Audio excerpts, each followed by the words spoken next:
여러분 안녕히 주무셨습니까? 우리가 잠든 사이에 어떤 일이 있었을까요? 저희와 함께 체크해 보시죠. 먼저 지난밤 사이 미국 증시의 움직임부터 살펴보도록 하겠습니다.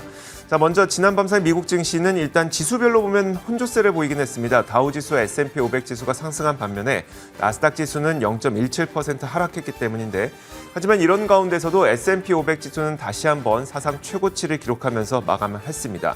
자, 이로써 이제 2021년 상반기가 모두 마감이 됐는데요. 이번 상반기도 매우 강력한 시장이었다는 것이 증명이 됐습니다. 자, 올해 상반기만 놓고 봤을 때 일단 다우지수는 12.7% 올랐습니다. S&P 500 지수도 올해 상반기 동안 14.4% 올랐고요. 나스닥 지수도 12.5% 올랐습니다. 자, 이번 상반기를 돌아와 보면 일단 시장은 경기 회복에 대한 베팅을 하는 가운데 인플레이션 우려가 있었지만 결국은 연준이 완화적인 통화 정책을 잘 유지하면서 시장은 강한 상승을 보인 걸로 볼 수가 있고요.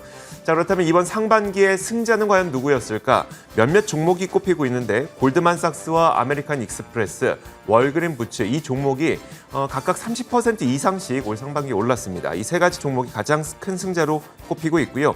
자, 그 다음으로는 쉐브론과 마이크로소프트, JP모건이 각각 20% 넘는 상승률을 보이면서 이들도 올 상반기에 주목받은 기업으로 꼽혔습니다. 자, 그렇다면 하반기는 어떻게 될까요? 펀드스트레스 톱리는 2021년 연간 주가 전망치를 S&P 500 기준으로 기존 이 4,300선에서 4,600으로 상향 조정했습니다. 그러면서 여전히 시장은 약 7% 정도 추가로 상승할 수 있다고 전망을 했는데, 그 이유로는 강한 신용시장 그리고 강한 경기 회복 모멘텀 이 두 가지를 꼽았습니다. 일단 우리가 상반기를 돌아보자면 인플레이션이다, 금리 인상이다, 테이퍼링이다 여러 가지 우려 요인은 있었지만 3대 지수가 모두 10% 넘게 엄청나게 강력한 시장 상승을 기록했다는 점은 참 이번 상반기 잘 보냈다 이런 생각이 듭니다. 자, 오늘 아침에 실적을 발표했던 기업이 있었는데 한번 살펴보겠습니다. 마이크론 테크놀로지가 실적 발표를 했습니다. 일단 본장에서도 2% 넘는 상승을 기록하긴 했는데 실적은 시장 예상치에 부합하는 수준으로 발표가 됐어요. 주당 순이익이 1.88달러를 기록해서 시장 예상치였던 1.7달러를 상회하는 수준이었었는데, 다만 이날 그 실적 발표 자리에서 유타주에 있는 반도체 공장을 텍사스 인스트루먼트에게 매각하기로 했다는 소식이 있었어요. 이게 어떤 재료인지는 좀 따져봐야 알겠지만 어쨌든 마이크론의 주가는 시간을 거래해서 현재 혼조세를 좀 보이고 있습니다. 특징주도 몇 가지 살펴보도록 하겠습니다. AMD가 지난 밤 사이에 뱅크 오브 아메리카에서 매수 의견을 재확인하면서 AMD는 이런 가운데 저평가되어 있다 이런 이 평가가 나왔습니다. 그러면서 AMD의 주가는 4.9% 오른 채 마감이 됐고요. 자, 버진 갤럭틱 보도록 하겠습니다. 뱅크 오브 아메리카가 반대로 이 버진 갤럭틱에 대해서는 투자 의견을 한 번에 2단계나 낮춰버렸습니다. 매수 의견을 유지하고 있던 것을 언더퍼폼으로 내려잡았는데요. 시험 발사 성공 이후에 주가가 급등했던 것이 너무 과도했다는 게 이 투자 의견 하향의 이유였습니다. 2%가량 내린 채 마감됐습니다. 콘스텔레이션 브랜드 한번 살펴보도록 하겠습니다. 코로나 맥주를 만드는 기업으로 유명하죠. 코로나도 이제 코로나 맥주를 많이 마시고 있는 것일까요? 예상과 부합하는 실적을 발표하면서 1.3% 상승한 채 마감됐습니다. 라스베거스 샌즈는 이제 홍콩과 마카오에서 카지노와 호텔 리조트를 운영하는 기업인데, 이 홍콩과 마카오에서 7월부터는 코로나와 관련된 제재가 풀릴 것이라는 보도가 나오면서 이 기업의 주가도 2.9% 오른 채 지난 밤 사이에 마감이 됐습니다.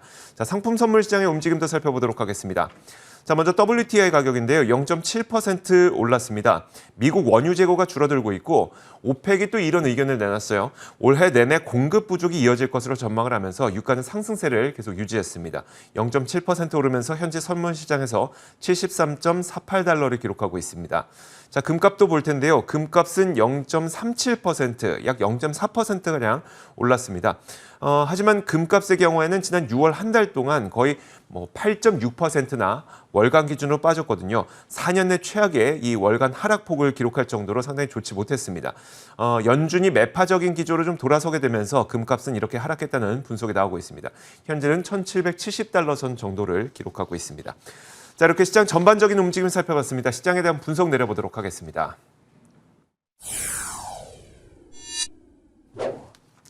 자, 애프터마켓입니다. 오늘도 로제타 투자자문 US 백조스탁 운영본부 최진석 본부장과 함께하겠습니다. 어서 오세요. 안녕하십니까? 네, 안녕하세요. 자, 오늘도 키워드를 한번 공개해 보도록 하겠습니다. 오늘 첫 번째 키워드는 바로 이겁니다. 일시적 인플레라는 증거라는 키워드를 설정을 해주셨는데 어떤 내용일까요? 네, 이제 인플레이션이 일시적일 수 있다라는 또 한 번의 또 증거가 나와서 관련된 내용을 좀 준비를 해봤는데요. 6월에 목재 가격이 역대급 하락세를 기록했다고 합니다. 그래서 이런 부분들이 결국은 인플레이션이 일시적이었다는 점을 뒷받침해준다라는 해석들이 나오고 있습니다. 비즈니스 인사이드에 따르면요, 1000 보드피트당 목재 선물 가격이 지난 6월 한 달간 약 한 45% 정도나 하락했다고 하는데요. 그러면서 지난 1978년 이후에 월간 기준으로는 최대 낙폭을 기록을 했다라고 합니다.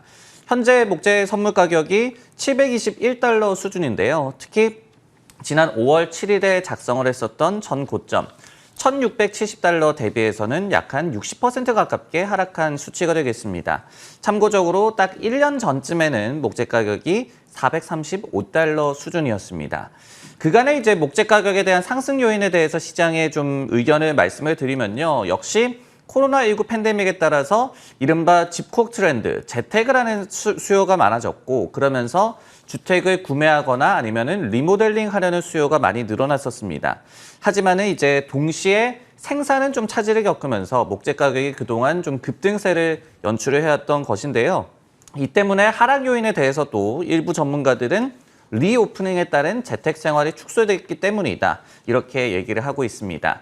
여기와 또 더불어서 프로스트 인베스트먼트 어드바이저라는 그런 기관에서는 갈수록 이제 목재 공급은 늘어날 반면에 수요는 증가할 것 같지 않다라고 얘기를 하면서 연말께 600달러를 하회하더라도 놀라지 않을 것이라는 분석을 제시하기도 했습니다.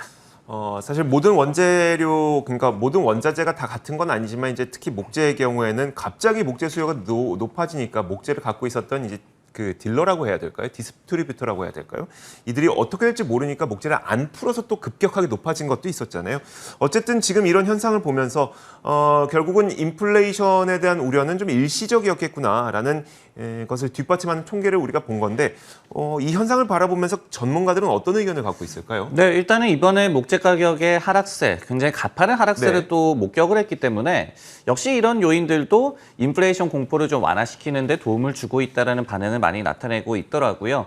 예를 들어서 이제 커먼웰스라는 기관에서도 인플레이션의 원인이었던 수요 공급의 불균형이 영원하지 않을 것이다라는 점을 보여주는 그런 통계다라고 반응을 나타냈습니다. 그리고 이제 지금은 목재에서 이 같은 현상이 나타나고 있지만은 앞으로는 다른 투입재에서도 동일한 현상이 나타날 수 있을 것이다라고 예상을 했습니다. 이제 골드만삭스에서도 최근에 주택 개선, 이 홈 임프루먼트라고 저희가 얘기를 하죠. 뭐 리모델링을 한다든가 인테리어를 바꾼다든가 이런 수요가 둔화될 조짐을 보이고 있다라고 분석을 내놓은 바가 있었고요. 그리고 이제 지난주에 모기지 신청 건수도 전주 대비해서 6.9% 감소하면서 1년 반 만에 최저치를 기록을 했다라는 그런 수치도 나와 있습니다. 점점 어떤 수요 공급 간의 불균형이 풀려나가는 그런 시그널이 시장에서는 감지가 되고 있습니다. 물론 이제 경계론도 일부는 남아 있는데요. 예를 들어서 블리클리 어드바이저리라는 이 기관에서는 목재 시장 같은 경우에는 이제 버블이 터졌을 수 있다. 그러면서 가격이 하락할 수가 있다라고 얘기를 하면서도 하지만은 이런 현상이 일단은 일부에 불과하므로 인플레이션 위협이 진짜가 아니었다는 뜻은 또 아니라고 또 경계론을 제시하기도 했습니다. 일단 블리클리에서도 목재는 뭐 일시적인 인플레이션이었다는 건 인정하면서도 이게 목재뿐이지 다른 원자재는 이게 확인되지 않았으니까 조금 더 지켜보자 이 정도네요. 그렇습니다. 이제 저희가 좀 앞으로의 뭐 불확실성 요인으로 꼽아보자면은 네. 결국 이제 이렇게 이 전망을 하는 이유, 인플레이션이 일시적이고 좀 지나갈 것이다라고 전망하는 이유 중에 하나가 수요 공급 간의 불균형이 완화가 될 것이다라는 그런 전망을 뒷받침하는 그렇죠. 건데, 근데 뭐 반대로 생각해 보자면은 지금 같이 뭐 델타 변이 바이러스가 또 확산이 돼서 생산에 뭐 차질이 빚어질 수도 있는 거고, 네. 그리고 일부 뭐 재화라든지 서비스에 대해서 수요가 또 어떤 요인에 의해서 갑자기 또 급증할 수도 있는 거고, 네. 이런 좀 불확실성 요인들이 있기 때문에 아직까지 완전히 또 경계감을 물러설 수는 없다. 이런 의견도 일부 남아있는 것 같습니다. 그러니까요. 알겠습니다. 이렇게 첫 번째 키워드 살펴봤고요. 이어서 두 번째 키워드 보도록 하겠습니다. 두 번째 키워드는 바로 이겁니다. 사랑에 빠진 먼 거라고 해서 찰리 먼거 부회장의 버크셔 해서웨이, 찰리 먼거 부회장이 굉장히 행복한 표정을 짓고 있네요. 어떤 내용이냐면 일단 그 버크셔 해서웨이의 찰리 먼거 부회장이 지난 밤사이 CNBC와의 인터뷰에서 나는 무엇과 사랑에 빠졌다라고 밝혔습니다. 그러면 그 무엇이 무엇일까? 바로 본인은 줌과 사랑에 빠졌다고 밝혔는데요. 뭐냐면 우리 삶이 정상화된다고 하더라도 화상회의는 성공할 것이라고 그는 전망을 했습니다. 그러면서 줌은 이미 우리 삶의 일부라면서 엄청나게 많은 편안함을 주고 있다라고 얘기를 했죠. 그는 또 지금도 하루에 최소 3번 이상은 이 줌을 사용한다면서 얼마 전 호주의 한 기업과 계약을 했는데 이것도 화상회의를 통해서 계약을 체결했다 이렇게 밝히기도 했습니다. 자, 찰리 먼거의 영원한 이제 투자 파트너인 버크셔 해서웨이 이 워렌 버핏 회장은 그러면 어떻게 생각할까? 사실 의견을 좀 달리했습니다. 워렌 버핏 회장은 한두 번 이용해봤지만 나는 특별한 메리트를 느끼지 못하겠다라면서 나는 책상에 앉아서 전화기를 이용하는 것만으로도 만족한다 이렇게 설명을 하면서 딱히 줌에 나는 관심을 갖고 있지 않다라고 얘기를 하기도 했습니다. 한편 먼거 회장이 줌을 좋게 보는 이유는 비즈니스 여행이 팬데믹 이전 수준까지 회복되지는 절대 없을 그런 일은 절대 없을 것이라는 저것을 전제로 하고 있기 때문인데요. 그는 실제로 비즈니스 여행은 절대 완전 회복되지 못할 것이다 이렇게 못을 받기도 했습니다. 또 그는 사무실 수요는 이제 점차 둔화될 것이면서 사람들은 일주일에 한 3일 정도만 출근하고 나머지 이틀은 재택근무를 하게 될 것이다 이렇게 전망을 하면서 그렇기 때문에 줌은 이제 우리 생활이고 그리고 앞으로도 이 화상회의는 계속 성공할 것이다 라고 전망을 내린 겁니다. 자, 줌 사실 팬데믹 수혜를 받았다가 경제 정상화에서 주가가 꽤 많이 내려왔었거든요. 근데 최근 다시 또 반등하고 있는데 이 줌에 대한 월가의 시각은 요즘 어떠셨을까요? 네, 이제 고점 대비해서 약간 뭐 40% 정도 내려왔었죠. 네. 근데 이제 줌을 비롯해서 우리가 뭐 펠로톤이라든지 아니면은 페이팔 같은 기업들도 마찬가지입니다. 이런 코로나19 팬데믹 수혜주의 분위기가 최근에 좀 비슷하게 나타나는 것 같습니다. 결국은 어느 정도는 수요가 이어질 것이다라는 그런 전망이 뒷받침되면서 결국은 주가도 좀 반등하고 있다 이렇게 해석할 수가 있을 것 같은데요. 줌 비디오 같은 경우에는 특히 이 팬데믹을 계기로 떠오르고 있는 이른바 하이브리드 워크플레이스라고 얘기를 하죠. 방역 수칙에 따라서 뭐 격일로 출근을 한다든가 아니면은 팀별로 엇갈리게 출근을 한다든가 이런 유연 출근제에 최적화된 그런 플랫폼이라는 그런 얘기들이 많이 나오고 있습니다. 최근에 제시됐던 투자 의견도 대체로 좀 양호했는데요. 뭐니 해도 지난 4월 결산 분기에 실적도 좋았고 가이던스도 상향을 했습니다. 이른바 beat and raise를 하다 보니까 그 이후에 성장 둔화에 대한 우려감도 시장에서 많이 좀 사그라들고 있는 것 같습니다. 예를 들어서 RBC 같은 경우에도 앞서서 당사를 이 탑픽으로 제시를 했어요. 그러면서 목표 주가 $450를 제시를 했는데 팬데믹 이후에 어떤 상장에 대한 의구심으로 주가가 좀 많이 하락을 했다. 하지만은 여전히 수십만 개의 기업을 고객으로 두고 있는 화상회의 업계의 리더다. 이런 위치를 또 무시할 수 없다. 이런 투자 의견을 내기도 했습니다. 그러니까요. 이런 기업들이 원래 본인이 이런 사업을 하는 이유는 우리가 일하는 것을 편안하게 해주겠다는 거잖아요. 화상회의도 우리가 직접 만나지 않고 해외에 있는 사람들도 바로 지금 만나서 얘기할 수 있게끔 해주겠다는 거니까 기업의 어떤 효율성을 높여주는 툴로서의 줌을 바라보는 게 좀 낫지 않을까라는 생각이 들어요. 네, 그리고 이제 줌이 처음에 떴을 때 뭐 네. 마이크로소프트 팀즈도 있고 그리고 대기업들이 결국 이 같은 앱도 집어삼킬 것이다 이런 얘기들이 그러니까요. 많았잖아요. 네. 근데 이제 줌 비디오의 최근까지의 행보를 보면은 뭐 예를 들어서 이 재택을 하거나 아니면은 또 사무실에 출근을 해서도 자유롭게 뭐 화상 회의도 하고 여러 가지 태스크 관리도 할 수 있는 올인원 뭐 전화기 하드웨어를 출시를 한다든지 아니면은 다른 이 회사 내에 이 화상회의 앱에 자신들이 서비스를 제공을 하는데 네네. 줌이라는 그런 뭐 로고를 박지 않겠다라고 얘기를 한다든지 이런 식으로 많은 좀 노력을 하고 있어요. 네네. 이런 부분들도 시장에서도 좀 긍정적으로 바라보고 있는 것 같습니다. 알겠습니다. 자, 이렇게 두 가지 키워드 살펴봤고요. 이어서 세 번째 키워드 공개하겠습니다. 자, 세 번째 키워드는 바로 이겁니다. 자, 중국판 우버가 데뷔했습니다. 디디 추싱이죠. 자, 어떤 내용일까요? 네, 이제 중국판 우버로 불리고 실제로 중국 시장에서는 우버를 몰아냈죠. 네. 이 디디 추싱이 드디어 이 뉴욕 증시에서 오늘 거래를 시작했는데요. 디디 글로벌이라는 이름으로 시작을 했습니다. 그리고 티커는 DIDI로 이번에 설정이 됐습니다. 공모가가 14달러였으며 44억 달러 정도를 조달을 했는데요.